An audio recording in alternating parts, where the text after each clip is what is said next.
Friends, आज हम बात कर रहे हैं जयप्रकाश पावर वेंचर्स लिमिटेड की। जयप्रकाश पावर वेंचर्स लिमिटेड से दो बड़ी अपडेट निकल कर आई है, उसको डिस्कस करेंगे। क्या है वो अपडेट, जानने की कोशिश करेंगे।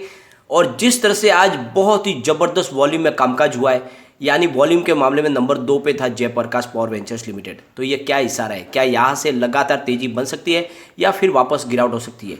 आगे निफ्टी एनर्जी की क्या संभावना बन रही है? क्या एनर्जी सेक्टर में तेजी बन सकती है या फिर वापस वही टाई फिश वाला मामला हो जाएगा? क्योंकि एक दिन बाजार तेजी से आगे बढ़ता है, फिर दूसरे दिन गिरावट हो जाती है। आज का ही देखें तो करीब 1000 पॉइंट की गिरावट सेंसेक्स में, लेकिन फिर 400 पॉइंट की रिकवरी। तो ये सारा मामला है वो समझ में नहीं आ रहा। तो ऐसे में हमें क्या करना चाहिए? क्या जेपी पावर में दाव लगाना चाहिए या फिर अभी हमें वेट करना चाहिए? वैसे तो ऊपर के लेवल से काफ़ी ज़्यादा करेक्ट हो चुका है जेपी पावर, और इस समय एंट्री के लिए बहुत ही अच्छा लग रहा है। और जिस तरह से कंपनी ने रिजल्ट पेश किया, उसके बाद में यहाँ पे दाव लगाया जा सकता है। तो उन सारी संभावनाओं को तलाशेंगे। आने वाले समय में इसके क्या शॉर्ट टर्म टारगेट रह सकते हैं उसको भी जानेंगे। लेकिन फ्रेंड, उससे पहले अगर आप पहली बार हमारे चैनल पे आए तो चैनल को सब्सक्राइब कर दीजिए, एक बेल आइकॉन दबा दीजिए ताकि जब भी नया वीडियो बने पहला नोटिफिकेशन आपको मिले। वीडियो पसंद आए तो लाइक शेयर जरूर कीजिए। चलो फ्रेंड, वीडियो स्टार्ट करते हैं। मैं हूँ आपका दोस्त एस.बी. दवे और हमारे अपने चैनल ऑनलाइन कमाई में आपका बहुत बहुत स्वागत है। सबसे पहले आज के कारोबार को डिस्कस कर लेते हैं। तो स्टॉक ओपन हुआ आज 6.90 पर, लो बनी 6.80 की और आई है 7.25 की, और अंत में 7.25 पर ही करीब 4.32% की तेजी देखने को मिली। शानदार तेजी बनी है, स्टॉक काफ़ी अच्छा है लग रहा है इस लेवल पे। अगर इसकी परफॉर्मेंस अगर हम देखें तो ये करीब 11 रुपये तक जाके आ चुका है 11 जनवरी 2022 को, और काफ़ी नीचे गया स्टॉक। फिर 6.65 का इसने लो भी बनाया था, यानी 24 फरवरी की इसकी बात है। इसकी वॉल्यूम को अगर हम देखें तो बीएससी में 2,33,90,000 का आज वॉल्यूम हुआ। सामने 84,44,000 की डिलीवरी उठाएगी। डिलीवरी का परसेंटेज 36.10% है। बात अगर एनएससी की करें तो 9,95,81,000 का वॉल्यूम हुआ। सामने 3,41,83,000 की डिलीवरी उठाएगी। डिलीवरी का परसेंटेज 34.33% है। तो दोनों एक्सचेंज में बहुत शानदार क्वांटिटी में कामकाज हुआ है। पूरे बाजार में वॉल्यूम के मामले में नंबर 2 पे, काफ़ी दिन के बाद ये आज भारी वॉल्यूम में कामकाज हुआ, जो इशारा है कि लोगों की बहुत ही अच्छी खरीदारी हो रही है और बड़े फंड हाउस ने आज दिल खोल के खरीदारी की है। अगर हम आज के इसके खरीदारी के आंकड़े देखें तो बहुत ही ज़्यादा चौंकाने वाले।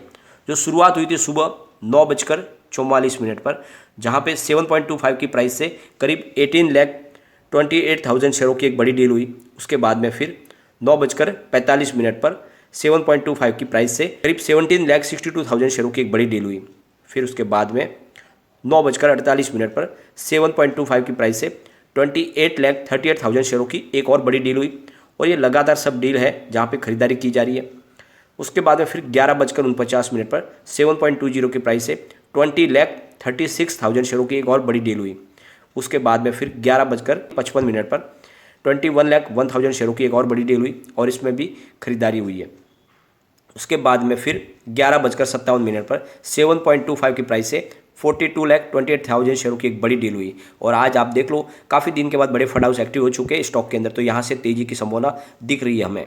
फिर 12:47 पर 7.25 की प्राइस से 19,18,000 शेयरों की एक बड़ी डील हुई। और उसी समय 12:48 पर 7.25 की प्राइस से 23 लाख शेयरों की एक और बड़ी डील हुई और यहाँ पे लगातार खरीदारी जारी है।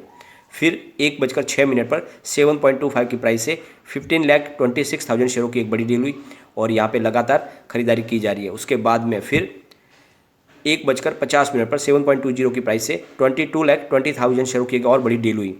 फिर उसके बाद 2:05 पर 7.25 की प्राइस से 15,27,000 शेयरों की एक बड़ी डील हुई और फिर 2:12 पर 17,57,000 शेयरों की एक बड़ी डील हुई। तो आप देख लो, आज बड़े फंड हाउस ने दिल खोल के खरीदारी की और बहुत ही ज़बरदस्त तरीके से खरीदारी हुई। इसका कारण यही है कि लगता है कि जिस तरह से Q3 का रिजल्ट पेश किया है, कंपनी का प्रदर्शन तेजी से ग्रो कर रहा है और उसकी वजह से यहाँ पे निवेश का मौका बन रहा है। और आपको भी इस समय मौके का फ़ायदा उठाना चाहिए।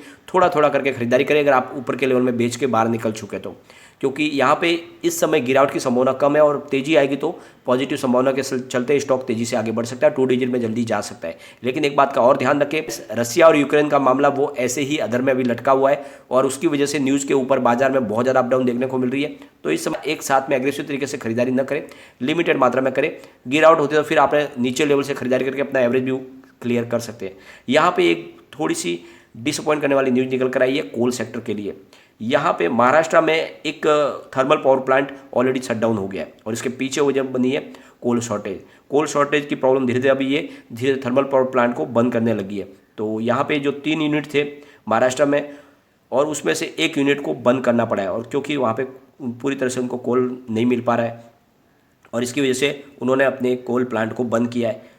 यहाँ पे जो करीब 30,000 टन्स कोल की ज़रूरत थी, जो फिलहाल पूरी तरह से चलने के लिए ज़रूरी है, तो उतना उनको कोल मिल नहीं पा रहा है, इसलिए उनको एक कोल प्लांट बंद करना पड़ा है। एक बहुत अच्छी खुशखबरी निकल के आई है फ्रेंड्स, कैबिनेट की तरफ से एक बड़ा निर्णय लिया गया है। कोल वाया कॉमन ई ऑक्शन का विंडो खोल दिया गया है, यानी अब ई ऑक्शन के माध्यम से आप कोल खरीद पाएंगे। तो ये जो निर्णय लिया गया है, इसकी वजह से यहाँ पे एक बहुत ही बेहतर क्वालिटी के कोल मिलने की संभावना बन गई है।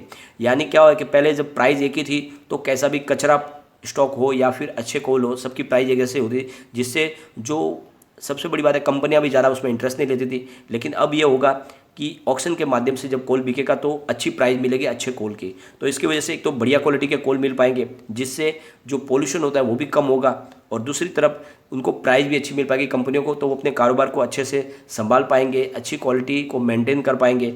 तो ये जो निर्णय लिया गया ई ऑक्शन का, ये अच्छा है, और जिसके पास पैसे हैं वो ई ऑक्शन के माध्यम से कोल खरीद पाएगा और अपने बिजनेस को आगे बढ़ा पाएगा। तो अब एक मौका आ चुका है, चाहे वो पावर सेक्टर हो या फिर दूसरे सेक्टर, सबके लिए ये विंडो खुलेगी। अब वो ई ऑक्शन के माध्यम से कोल ले पाएंगे, और जिसकी जितनी डिमांड है उससे ज़्यादा कोल बाहर से भी मंगा पाएंगे, इंपोर्ट कर पाएंगे, क्योंकि अब जो जिसकी ताकत है उसके हिसाब से वो खरीदारी कर पाएगा। तो ऐसे आने वाले समय में कोई भी थर्मल पावर प्लांट है वो बंद नहीं होंगे। तो ये बहुत ही अच्छा निर्णय लिया गया है ई ऑक्शन का, और इसकी वजह से आने वाले समय में कोल गैसिफिकेशन प्लांट भी शुरू हो जाएंगे। तो उसके माध्यम से जो पोल्यूशन है उसकी थोड़ी प्रॉब्लम भी कम होने की संभावना बनेगी, और ये एक अच्छा निर्णय लिया गया सरकार की तरफ से ई ऑक्शन का। अगर हम बात करें आज के हमारे सेंसेक्स की, तो बहुत ही ज़बरदस्त अप डाउन हमें देखने को मिला।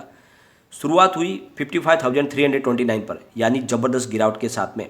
आप देख लो करीब 55,858 की क्लोजिंग थी, और उसके नीचे शुरुआत हुई। लो जो बना वो 54,833 का है, मतलब पिछले दिन की क्लोजिंग से करीब 1,000 पॉइंट की बड़ी गिरावट हुई। लेकिन जो हाई बना वो है 56,324 का। तो ऊपर के निचले लेवल से करीब 1,500 पॉइंट की रिकवरी देखने को मिली, और अंत में 56,247 पर क्लोजिंग हुई है, जहाँ पे 388 पॉइंट की तेज़ी देखने को मिली। करीब 0.70% अप रहा बीएसई सेंसेक्स। तो इस समय बाजार को कोई प्रेडिक्ट नहीं कर पा रहा है। भयंकर गिरावट के बाद में जो क्लोजिंग है वो पॉजिटिव रही, ऐसा बहुत ही ज़्यादा कम होता है। लगातार गिरावट भी होती है फिर तेज़ी बन जाती है। तो ऐसे में आप थोड़ा सा इस समय सावधानी के साथ में ही ट्रेड करें, बहुत बड़ी पोजीशन न बनाएं, लिमिटेड निवेश करें और अच्छे स्टॉक में करें। जेपी पावर भी अच्छे स्टॉक की श्रेणी में आता है, क्योंकि इन्होंने जो रिजल्ट पेश किया बहुत ही बेहतरीन है। निफ्टी एनर्जी में अच्छी तेज़ी देखने को मिली, 24,212 का स्तर देखा हमने, 2.63% की तेज़ी देखने को मिली। फिलहाल अगर टेक्निकल लेवल देखें तो डेली लेवल पर मूविंग एवरेजेस बुलिश निकल के आ रहा है निफ्टी एनर्जी के लिए, लेकिन टेक्निकल इंडिकेटर्स और moving average cross over neutral बने हुए। और अगर हम वीकली लेवल पर देखें तो मूविंग एवरेजेस बुलिश है, टेक्निकल इंडिकेटर वेरिश बुलिश, और moving averages cross over bullish है। इसका मतलब आगे एनर्जी सेक्टर में तेज़ी की संभावना तो बन रही है, लेकिन बशर्ते बाजार साथ देना चाहिए। अगर हम मंथली लेवल पर देखें तो भी वही पोजीशन निकल के आ रही है। मूविंग एवरेजेस बुलिश है, टेक्निकल इंडिकेटर वेरी बुलिश, और moving averages cross over bullish है। इसका मतलब एनर्जी सेक्टर में आगे भी तेज़ी जारी रहेगी, बस बाजार साथ देना चाहिए। यहाँ पे जो सबसे बड़ी तकलीफ है वो है एफआई की। एफआई बाजार में बिल्कुल अभी भी इन्वेस्ट नया नहीं करे, बल्कि वो प्योरली सेलर बने हुए।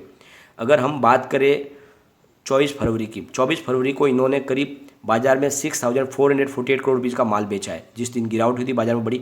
लेकिन बाजार को थामा डीआई ने, जिस दिन उन्होंने 7,667 करोड़ रुपीज़ का माल खरीदा, और इस वजह से हमें बाजार में बड़ी गिरावट से बचा लिया गया। और अगर हम बात करें 25 फरवरी के आंकड़े के, जिस दिन बाजार ने बाउंस बैक दिया था, उस दिन भी एफआई ने माल बेचा है करीब 4,470 करोड़ रुपीज़ का, लेकिन उस दिन डीआई ने 4,318 करोड़ रुपीज़ का माल खरीद के बाजार में फिर से तेज़ी का माहौल बनवाया। तो फिलहाल डीआई तो पूरी तरह से खरीदारी करे, लेकिन एफआई का साथ नहीं मिल पा रहा है। अगर एफआई पूरी तरह से इसी तरह सेलर बने रहेंगे तो बाजार में दबाव बना रहेगा। एक बार एफआई भी खरीदार बनने चाहिए, तभी बाजार में एक तरफा में तेज़ी देखने को मिल सकती है। तो थोड़ा सा अभी धैर्य के साथ काम करें और वेट एंड वॉच करें। एक बार इसके पिवट लेवल को चेक कर लेते हैं। यहाँ से अगर स्टॉक स्लिप होता है तो 6.47 पर फर्स्ट सपोर्ट है, स्टॉक और नीचे गिरा तो 5.98 तक जा सकता है, और जो तीसरा सपोर्ट निकल के आया वो 5.32 का है। तो भयंकर गिरावट हुई तो स्टॉक फिर से अपनी पुरानी जगह पे जा सकता है, ये आपको ध्यान रखना है। लेकिन अगर तेज़ी बनी तो 7.62 का फर्स्ट आपको टारगेट देखने को मिलेगा। उससे आगे स्टॉक दौड़ गया तो फिर 8.28 का सेकंड टारगेट है, और तेज़ी से स्टॉक आगे भागते हुए फिर आपको थर्ड टारगेट पे 8.77 तक जाते हुए दिखाई दे सकता है। तो माहौल तेज़ी का बना तो ये 2 डिजिट में जा सकता है, लेकिन गिरावट में फिर से ये 5 रुपये के आसपास भी आ सकता है, तो आपको ये ध्यान रखना है।